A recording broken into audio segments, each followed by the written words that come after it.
We're in the Firebug Leicester with Dirty Thrills. How's it going, guys? Yeah, we're good. Marvellous, my friend. We're good. We're here. Nice. How about you? I'm great. Good. All the best for seeing you, chaps. Ooh, It's been a few months since seeing you. Steelhouse, yeah. Since then you've been very busy, haven't you? We have. Does anyone want to take this? Aaron, you're good at these questions. What, about being busy? Yeah. Yeah, we've been very busy. We've been to Italy and that kept us busy for a few weeks. And then the preceding few weeks, getting the van back, that kept us quite busy and working on it. But yeah, we've been up to all sorts. We've recently, literally in the past few days, we've released a single, and that is Lonely Soul, which Louis can tell us a bit about.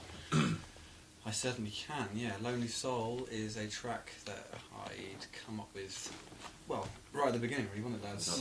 First song. First ever kind of endeavour together. And it's a little bit, it's about my dad passing away. A bit sad, but, you know, it's kind of, it can touch the lives of many people, because a lot of people have been through a similar situation and worse. So I hope this song can bring a little bit of relief to people, if possible. It's quite. There's a lot of happy connotations in it. Yeah, it's really uplifting. I guess it's got a different. You know, the listener can kind of perceive it how they want to perceive it as well. I mean, it doesn't have to. You know, there's plays on, not necessarily plays on word, but you know, they can put their own story to the song, really. Yeah. You know. Yeah, I've watched the video. Are you in it as a kid, Louis? Yeah, I'm eating some. I'm eating some cereal. The guy that's sitting at the kitchen table, but he looks frightfully like his dad. Louis, so sometimes you just think it's like a younger Louis, but it's actually him. It's quite scary, really. It was me in my less buffer days. This is a very brave song to do. Obviously, I've listened to it, and it does. It is heart-wrenching, the song. Yeah, when you look at it from that perspective. So. Coupled with the video, which I think that's Steve created, by the way. Yeah. I cried, and nothing to do with my Yeah. family. I cried as soon as the video. As soon as I did it, I sent it to the lads, and all of them basically just said, "Oh yeah, just cried." I was like, success. There you go. Obviously, I didn't cry because you know I'm. Oh, mate, yeah. No, we're not bloke. There was something in my eye. There was a fly in my eye. But yeah, it did. I don't think I can watch it again because of that. But yeah, it is. It's really well done. I think that's a success then. Success. If you think it's heart wrenching. Yeah, it's great. Yeah. I mean, that was the. There is going to be the full length track available. Well, the full length track is going to be available. Well, yeah, come and see us live. You get the full 6.5 An minutes. extra 3 version. minutes. Extravaganza. We had to do a radio edit for it because it's 6.5 minutes. Right. So I've watched the YouTube version of it. Yeah, that's it. So I mean, if that'd be you know, about 3.5 minutes. Yeah, that's right. Yeah, give it another minute, you'll be crying. It goes into a big jazzy section. And goes a bit death Not metal, spoken words. There's we do. We're planning on. Well, two things really. We're planning on doing that song in in more of a live setting. So it's just purely like acoustic on the new EP. But there's we have like the full band set up when we perform that, along with it being 6.5 minutes long. And we're going to be having that on the future release that we're working on. That's going to be one of the tracks that's featured on there. 6.5 minutes with blistering big production and solos and. So the new EP is a stripped back Like a acoustic taster. thing, Yeah. which is only available at Dirty Thrills gigs at the moment. Yes. So we thought we'd just do something a little bit different and Try and download it off the table into your pocket. yeah, rather than just put it straight, you know, for everyone to have on Spotify and everything. So It's a get nice yourself thing down to a show. Get themselves down to a show, and then I think it's kind of cool. They're selling like hotcakes. Yeah, that's kind of like I haven't done a show. yeah. So, Louis, how does it feel when you sing that song about your dad? Does it? How does that make you feel? Well, I mean, I guess it's the same thing with them singing any songs. I mean, a lot of the songs we obviously write together a lot of the time, and some parts are. I mean, I guess a similar feeling with when we wrote "Is This Home" on the album. That's very much personal to me and Jack as well. Together, and it's similar feelings to that. You know, you get the emotions depending on the song. Sorry. To the surface. Yeah. I mean, I like to give it all for every song. You know, even though some of the songs are just about sex, drugs, rock and roll, and other ones are about mental health and politics. It's a band-in joke. Yeah. We had a magazine interview, and Louis gave a whole speech over the phone. We were we were in a bit of a rush. I think we were on tour, and he read it and we were like, yeah, this is great. And the magazine came out and it looked like he was like an MP, like trying to like get like votes or something. It was just him like mental health and politics. This is what we write about. Yeah, as far as that song goes, it's not so much painful to sing or anything. I see it as like I said, an uplifting kind of thing. Really. Yeah. It makes me feel it's relief. I think relief's the best way to put it.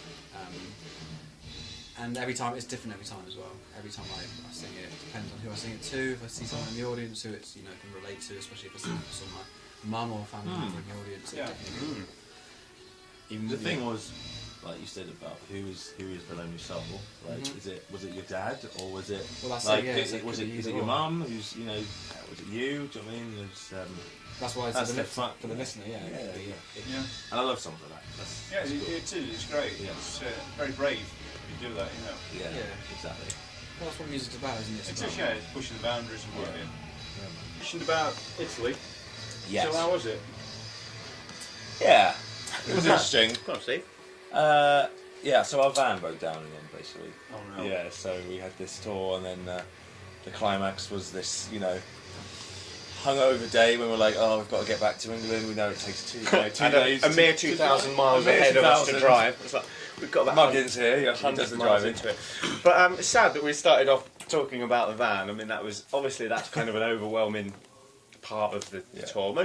We finished the tour. In fact, we did all of our tour, and it was literally the last day that we were driving back, hanging out of our asses, and we got 100 miles into the journey when the van broke down. So luckily, you could think of it in that way. We managed to do all the tour and all of the gigs, and we saw some beautiful sights, which is that's wonderful. Italy's got some amazing places. Well, the motorway, we were there for 3 hours. Well, we saw a lot of motorway as well, yeah. But we went to this wonderful amphitheatre, and that was great. A lot of locals were really nice. Yeah, we stayed in we stayed in this place that was like, to me, it was like reminiscent of the film The Beach. It was actually on. It's like this little like community thing, like literally just on like this like seafront thing, and the water was, I mean, warmer than my shower water. Like in the middle of the night, that was really good. Was that Pescara? No, it was the first place. That was Follonica. Follonica, it was. I think that the biggest thing for us when we've gone to Europe and played shows, it's such a culture shock, because often here in England we're used to playing at about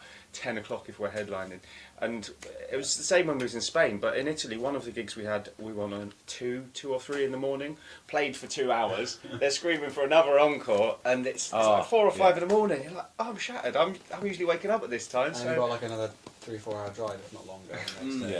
So I think we had the most encores. We had 3 encores. 3 encores in one night, yeah. Some shows. And we went backstage, didn't we? And then a couple of the fans just stormed in. Like, Mom was like, "Where is this energy coming from?" Like, we used to wrap it up at like midnight and going home. So yeah, just can't cope with these fans. Well, that's great that you've got that. Yeah. Stories. It's great. What's the music scene like then in Italy?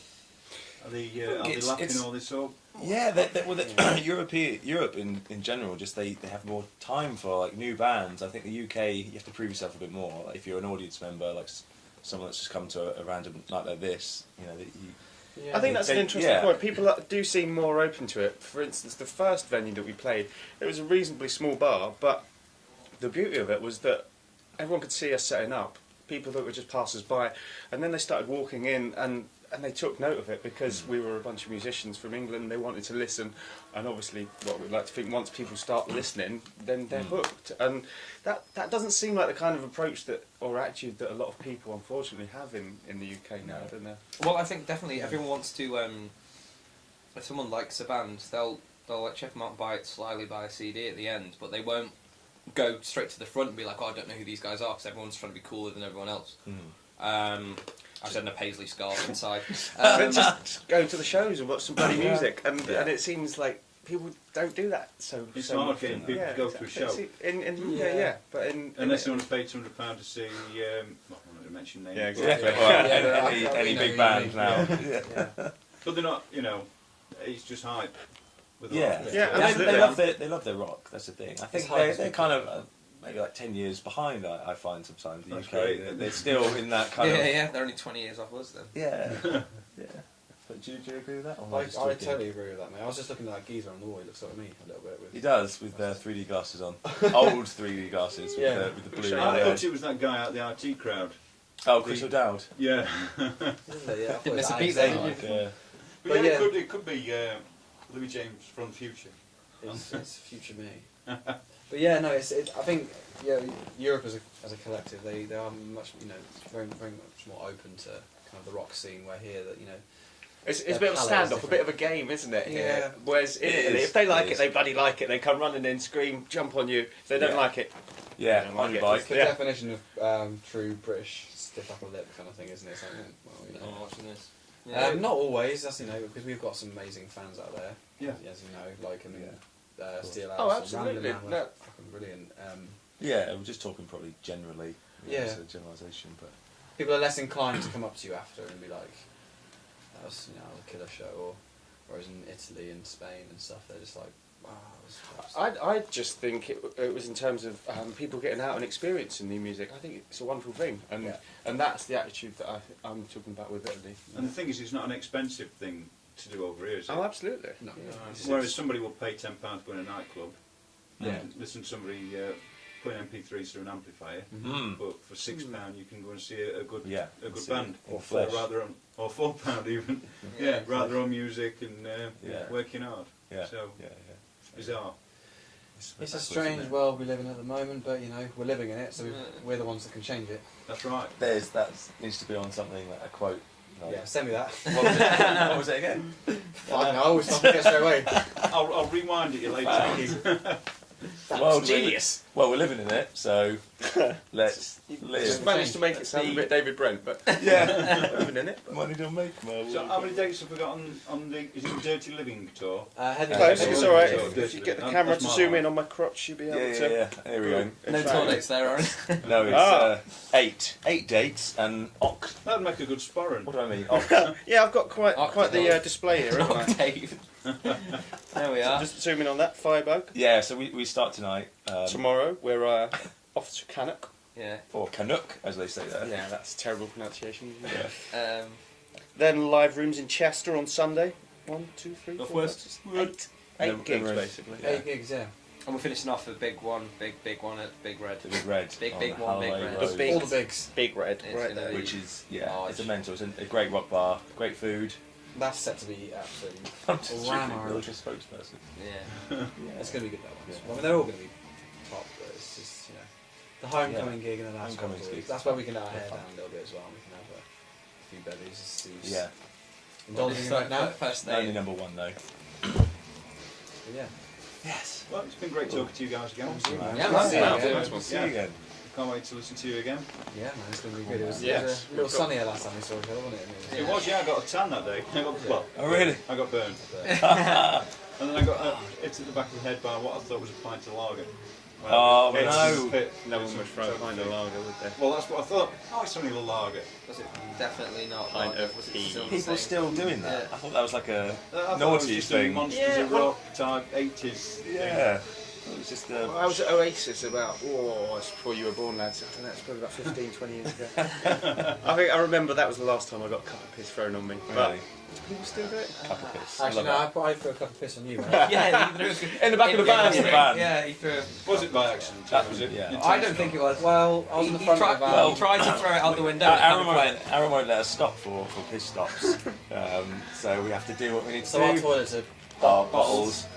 So does he drive you hard, not letting you have any stops? Yeah, no. One, yeah. if he needs a toilet. If I himself. need a If he needs to put petrol in something, then that's when we're allowed So to it's like stop. He doesn't let us out the van. You have not much space as well, so you have to have a proper Yeah. technique for it. There's a proper technique for bottle pissing. It's like you turn around.